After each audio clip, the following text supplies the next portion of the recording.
جد جان رخصت بیده این کاروان بسته شده و کجی فرزند غریب بر رسوی کفه شده.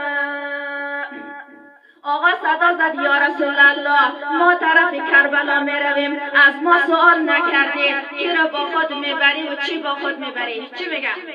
گفت اکبرم رو میبرم همراه خود در کربلا و در زمین کربلا وعده قربانی شده و قاسمم رو میبرم همراه خود در نینوا و در زمین نینوا وعده دامادی شده و از غرم رو میبرم همراه خود در آن زمین و طفل 6 ماه و چون بلبل خوش خوانی شده و 66